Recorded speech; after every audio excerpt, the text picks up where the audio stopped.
Bonjour, bienvenue dans la série sur la physique des particules. Alors la construction de R a impliqué seulement des parties à renormaliser disjointes, c'est-à-dire sans nœud ni ligne en commun. Pour vérifier la consistance, montrons que l'intégrand renormalisé pour un diagramme articulé ou un nœud réductible peut être factorisé. Donc un diagramme de ce type.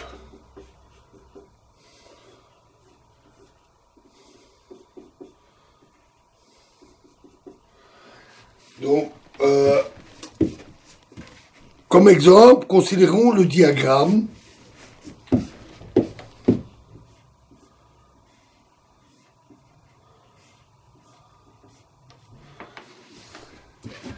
de la théorie en phi4 à 4 dimensions, et les forêts U sont l'ensemble vide, gamma 1 depuis le premier graphe,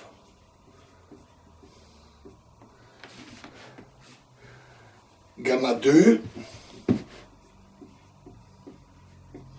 gamma 1 G, gamma 2 G et G tout seul. Ce sont les différentes forêts possibles. Et donc, RG s'écrit 1 moins TG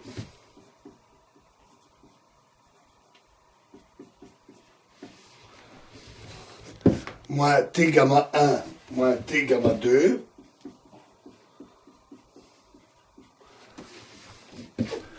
plus TG T gamma 1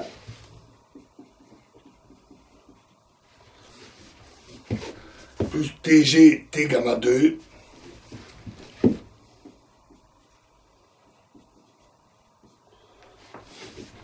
appliqué à I gamma 1, I gamma 2.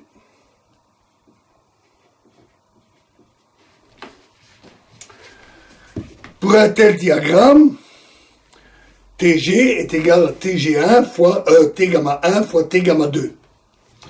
Puisque G gamma 1 et gamma 2 ont le même degré de divergence, et puisqu'un développement de Taylor de degré oméga n'affecte pas un polynôme de degré oméga, il reste même sous le développement de Taylor, alors on a TG égale TG T gamma 1 égale TG T gamma 2 et égale à T gamma 1 T gamma 2.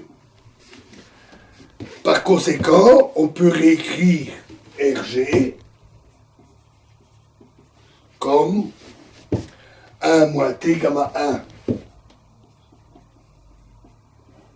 I gamma 1 fois 1 moins T gamma 2 I gamma 2. Et donc, le diagramme est bien factorisé. C'est-à-dire R gamma 1 R gamma 2. Cette démonstration peut facilement être généralisée. Il est immédiat de vérifier que dans le cas où toutes les parties renormalisées de G sont emboîtées, la solution se réduit au produit des opérateurs 1 moins 1 T gamma sur tous les gammas. Le cas général consiste à développer le même produit en omettant tous les termes correspondants au sous-diagramme qui se recouvrent. Ces deux affirmations sont une simple généralisation des propriétés trouvées dans des exemples particuliers, comme ceux que nous avons utilisés pour illustrer la formule de Bogoliubov. Le résultat est exprimé dans la solution explicite. Le résultat exprimé dans la solution explicite est un résultat majeur, mais n'est pas entièrement satisfaisant, jusqu'à ce qu'on démontre que cela conduit bien à une intégrale convergente. C'est particulièrement embarrassant dans le cas des divergences qui se recouvrent, les diagrammes qui s'overlappent. Est-ce que la prescription contenue dans la solution de Zimmermann, la solution explicite, suffit réellement à fournir une expression finie, même dans de tels cas? Comme nous le verrons, la réponse est oui. La démonstration de ce résultat rendra l'utilisation d'une régularisation intermédiaire inutile, puisque la soustraction des intégrants conduit à une intégrale de Feynman convergente. Cependant, il est souvent plus pratique de travailler avec des amplitudes régularisées, plutôt qu'avec l'expression encombrante de cette solution explicite. Avant de donner les grandes lignes de la démonstration de convergence, nous allons d'abord discuter de la forme des soustractions dans la représentation paramétrique. Cette formulation permet une démonstration plus simple du théorème de convergence. On va simplement souligner les étapes principales. Comme exemple préliminaire, considérons à nouveau le diagramme énergie propre à une boucle de la théorie en phi cube à 6 dimensions. Sa valeur dans la région euclidienne est ip carré égale l'intégrale de 0 à l'infini d alpha 1 d alpha 2 fois E exposant moins m carré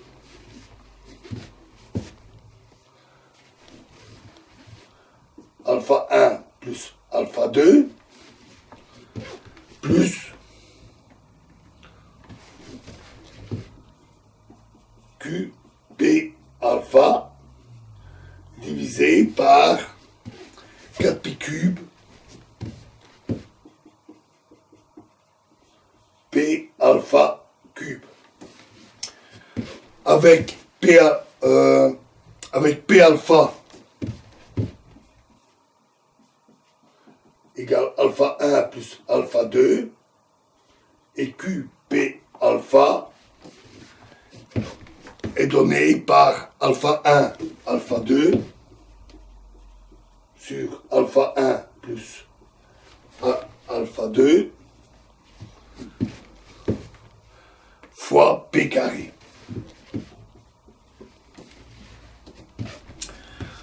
On trouve une divergence quadratique car cette intégrale n'est pas intégrable à l'origine de l'espace paramétrique.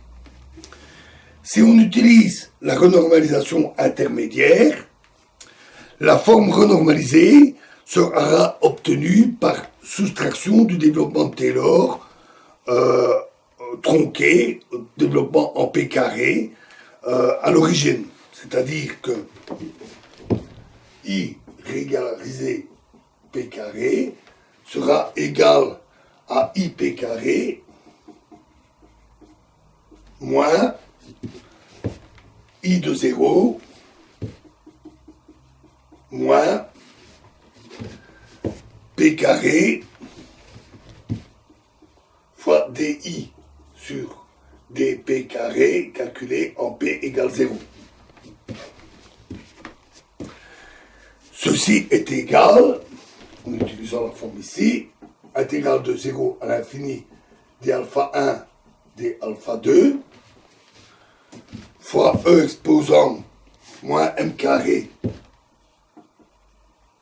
alpha 1 plus alpha 2 divisé par 4pi cube P alpha cube fois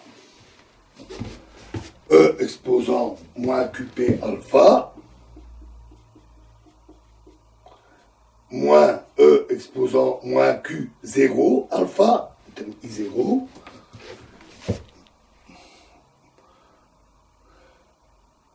moins P, ici, moins P carré, fois la dérivée par rapport à P carré de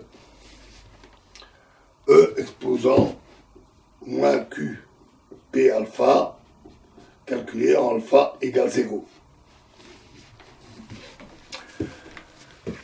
Sous une dilatation simultanée des paramètres alpha 1, alpha 2 d'un facteur lambda, l'intégrand soustrait se comporte en lambda moins 1, avec lambda exposant moins 1.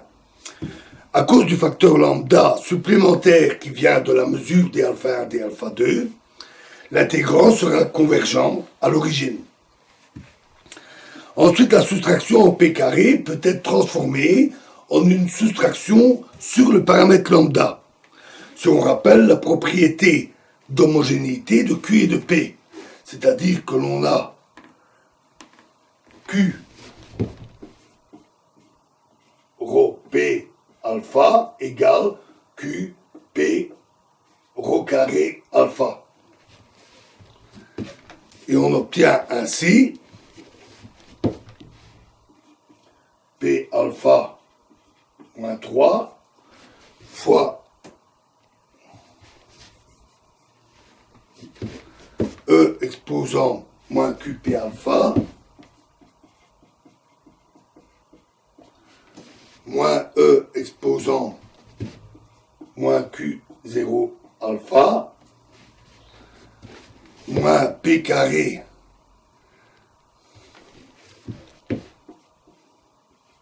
D sur dP carré E exposant moins QP alpha en P carré égale 0, fermez l'accolade. Ceci est égal à P alpha moins 3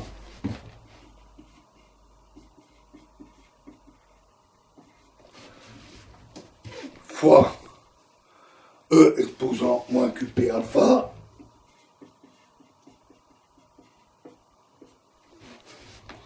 moins la somme de 0 à 2 de 1 sur n factoriel de dn sur d rho n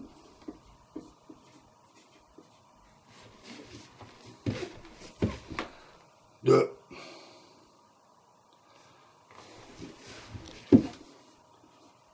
P alpha moins 3 fois E exposant moins Q rho P alpha calculé en rho égale 0.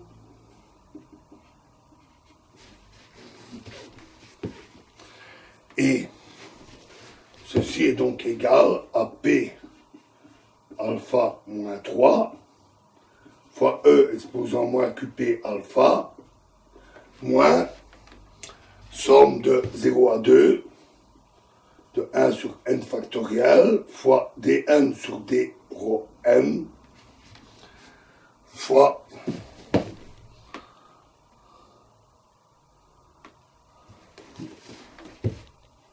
rho exposant m fois E exposant moins Q rho EP rho alpha carré, qui était ici, fois P alpha moins 3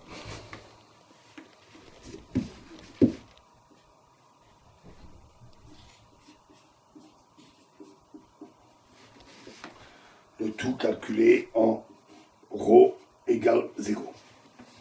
Voilà, et nous continuerons cette analyse dans la prochaine vidéo. Je vous remercie.